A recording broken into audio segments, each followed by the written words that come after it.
Hello everyone, स्वागत है सभी का हमारे यूट्यूब चैनल में। आज के दिन में गणित कक्षा 10 बहुलक निकालना बहुत ही आसान तरीके से सीखने वाले हैं, बशर्ते आप सभी वीडियो के अंत तक बने रहें। अगर आपको बहुलक निकालने नहीं आता है तो आज की इस वीडियो के माध्यम से आपको जो बहुलक निकालने 100% आ जाएगा।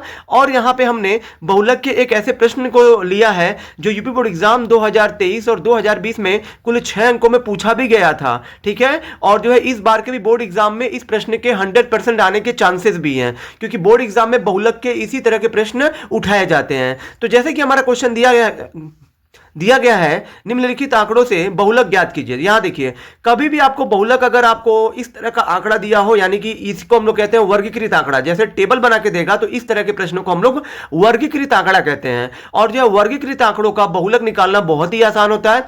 इसकी खास बात यह है कि आपको जो हल में फिर से ये जो टेबल नहीं बनाना है, कॉलम वगैरह नहीं बनाना है, ठीक है। आपको डायरेक्ट करना है। क्या करना है तो यहां देखिए, पहले तो आपको यह देखना है कि इस जो आंकड़े में ये जो हमारा आंकड़ा दिया गया है, इसमें जो अधिकतम बारंबारता किसकी है। और जो हमारी अधिकतम बारंबारता होती है, अधिकतम सबसे बड़ी बारंबारता जो होती है, उसी को हम लोग नाम देते हैं F1, ठीक है। अधिकतम का मतलब होता है बड़ा। तो यहां पे देखिए बारंबारता वाला ये वाला कॉलम है, इसमें जो बड़ा नंबर कौन सा है, 12, तो यही आपका F1 का मान हो जाएगा 12, ठीक है।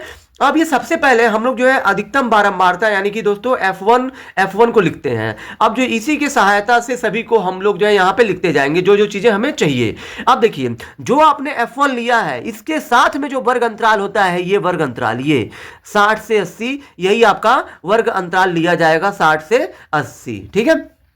अब इसके बाद देखिए, अब यहां से अब आपको बहुलक ज्ञात करने के लिए आपको जो है क्या क्या चीजें चाहिए। आपको चाहिए F1 तो हमको मिल गया 12, और उसके बाद हमें चाहिए F0 पता है क्या होता है।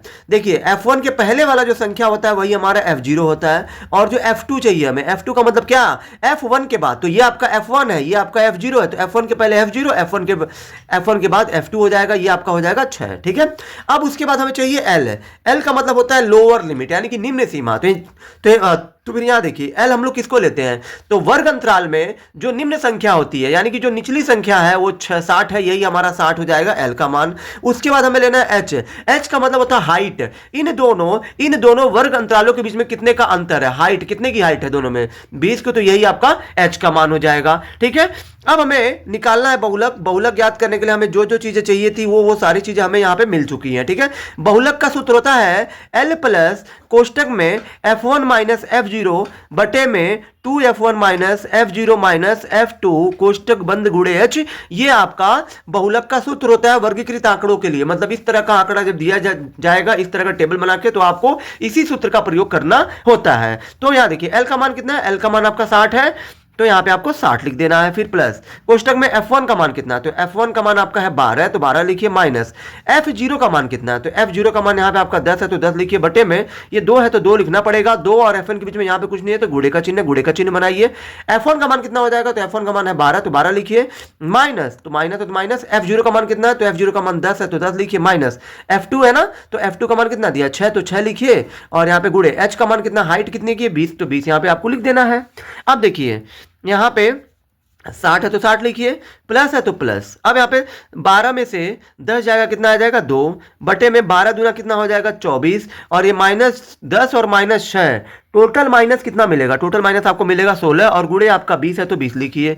अब ये आपका कितना है, 60 है तो 60 लिखिए, प्लस 2 है ना, तो 2 लिखिए।